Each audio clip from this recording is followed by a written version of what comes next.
तर स्वागत आहे आपलं सर्वांचं आजच्या एका नवीन व्हिडिओमध्ये। तर इंडिया पोस्ट पेमेंट बँकचं जे काही बँक अकाउंट आहे त्यासाठी आपण मिस कॉल देऊन बॅलन्स चेक करतो किंवा SMS पाठवून बॅलन्स चेक करतो, पण सतत जे आहे ते नेहमी पोस्ट बँकेचे नंबर बदलत राहतात, जुने नंबर लागत नाही। आणि बघा, काही दिवसापूर्वी पुन्हा जे आहे ते पोस्ट बँकेचे नंबर बदललेले आहे। मिस कॉल देण्याचा नंबर आणि SMS पाठवण्याचा नंबर जो आहे तो बदललेला आहे। त्यावरून तुम्ही मिस कॉल देऊन आणि SMS पाठवून तुमचं बँक बॅलन्स चेक करू शकता। तुम्हाला रिप्लाय मध्ये SMS येईल। तुम्ही आपल्या चॅनलवरचे जुने व्हिडिओ पाहिले असेल, त्यावर दिलेले नंबर लागत नाही, कारण ते नंबर आता पोस्ट बँकेने बदलवलेले आहे, डिलीट केलेले आहे। त्यामुळे नवीन नंबर मी तुम्हाला या ठिकाणी देत आहे आणि मिस कॉलचा लाईव्ह डेमो करून दाखवत आहे। त्याचप्रमाणे SMS कसा पाठवायचा, मिस कॉल कसा द्यायचा या ठिकाणी मी तुम्हाला लाईव्ह माझ्या पोस्ट बँकच्या खात्यासोबत मी तुम्हाला करून दाखवणार आहे।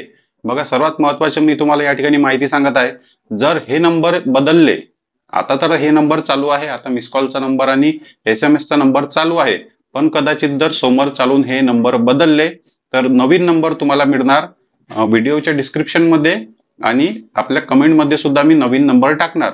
जर कदाचित हे नंबर डिलीट झाले, हे नंबर पोस्ट बँकेने बदलवले, दुसरे नंबर आणले, तर तुम्हाला पुन्हा प्रॉब्लेम होईल, तुमचा पुन्हा कॉल लागणार नाही किंवा SMS लागणार नाही। जर नंबर बदलले तर या व्हिडिओच्या डिस्क्रिप्शन मध्ये किंवा कमेंट बॉक्स मध्ये मी नवीन नंबर तुम्हाला देणार आहे। त्यासाठी तुम्ही कमेंट करायचं की नंबर लागत नाही, नवीन नंबर आम्हाला द्या, किंवा मी दुसरा व्हिडिओ सुद्धा तुमच्यासाठी बनवीन। तर बघा, सर्वात पहिला समोर तुम्हाला मी नंबर देतो। मी नंबर सेव्ह केलेला आहे, बघा नंबर सेव्ह केलेला आहे आणि आपल्याला या नंबरवर कॉल करायचा। एकदम सोपी पद्धत आहे, नंबर सेव्ह करून घ्या आणि तुमचा मोबाईल नंबर जो आहे, ज्या नंबरवरून तुम्ही कॉल करणार तो मोबाईल नंबर पोस्ट बँक मध्ये लिंक असला पाहिजे, त्याच नंबरवर कॉल करायचा, दुसऱ्या कोणत्या नंबरवरून कॉल करू नका।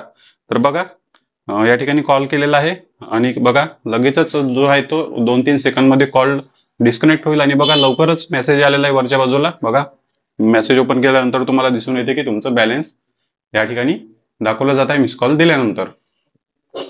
तर बघा, आणि SMS पाठवून सुद्धा एका सेकंद तुम्हाला सांगतो। बघा, SMS पाठवायचा आहे BAL SMS पाठवायचा आणि SMS सेंड करायचा। SMS सेंड केल्यानंतर बघा लगेचच रिप्लाय आलेला आहे आणि बघा SMS ओपन केला आणि तुमच्यासमोर SMS ओपन झालेला आहे।